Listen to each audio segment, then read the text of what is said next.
नमस्कार दोस्तों, हमारे एक और नए वीडियो में आप सभी का स्वागत है। इस वीडियो में हम आपको सुनाएंगे बृहस्पतिवार की व्रत कथा।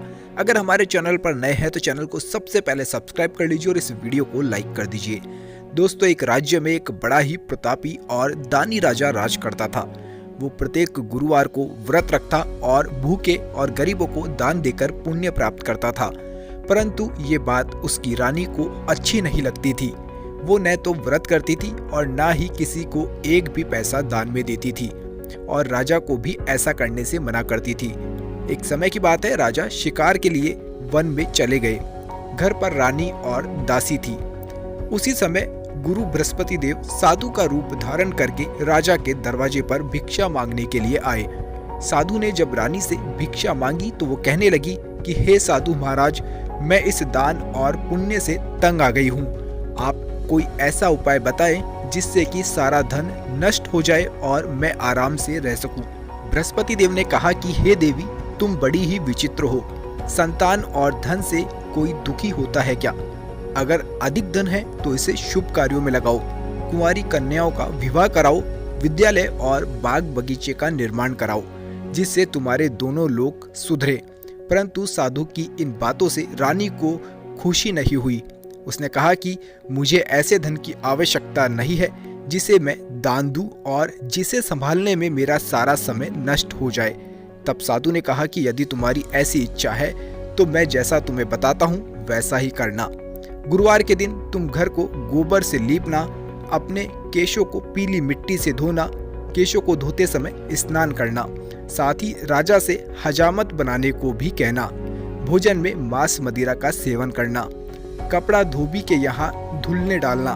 इस प्रकार 7 बृहस्पतिवार करने से तुम्हारा सारा समस्त धन नष्ट हो जाएगा। इतना कहकर साधु रूपी बृहस्पति देव अंतर्ध्यान हो गए।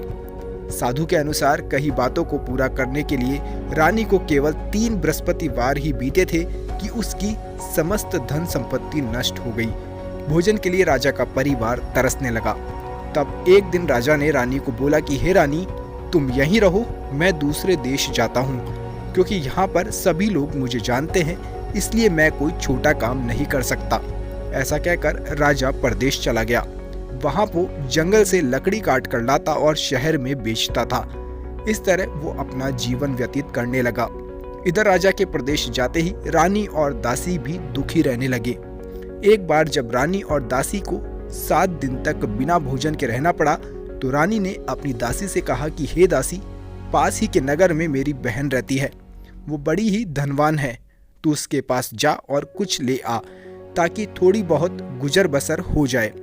दासी रानी की बहन के पास गई। उस दिन गुरुवार था और रानी की बहन उस समय बृहस्पति देव की व्रत कथा सुन रही थी। दासी ने रानी की बड़ी बहन को अपनी रानी का संदेश दिया, लेकिन रानी की बड़ी बहन ने कोई उत्तर नहीं दिया। जब दासी को रानी की बहन ने कोई उत्तर नहीं दिया तो वो बहुत दुखी हुई और उसे भी क्रोध आ गया। दासी ने वापस आकर रानी को सारी बातें बता दी। बातों को सुनकर रानी ने अपने भाग्य को कोसा। उधर रानी की बहन ने सोचा कि मेरी बहन की दासी आई थी, परंतु मैं उससे नहीं बोली, इससे वो बहुत दुखी होगी। कथा सुनकर और पूजन समाप्त करके वो अपनी बहन के यहाँ आई और कहने लगी कि हे बहन, मैं बृहस्पतिवार का व्रत कर रही थी।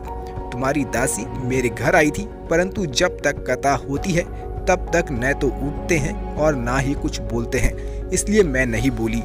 कहो दासी, क्यों आई थी? रानी बोली कि बहन, तुमसे क्या छिपाना, हमारे घर में खाने तक को अनाज नहीं था। ऐसा कहते कहते रानी की आंखें भर आई। उसने दासी समेत पिछले 7 दिनों से भूखे रहने तक की बात अपनी बहन को विस्तार पूर्वक सुना दी। रानी की बहन बोली कि देखो, भगवान बृहस्पति देव सबकी मनोकामनाएं पूर्ण करते हैं। शायद तुम्हारे घर में अनाज रखा हो। पहले तो रानी को विश्वास नहीं हुआ, पर बहन के आग्रह करने पर उसने दासी को अंदर भेजा तो उसे सचमुच अनाज से भरा हुआ एक घड़ा मिल गया। ये देखकर दासी को बड़ी हैरानी हुई।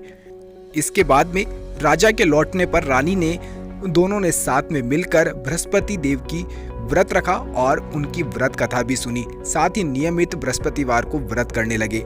इसके बाद में उन्हें अपना सारा धन वापस मिल गया और वो पहले की जैसे ही अमीर हो गए।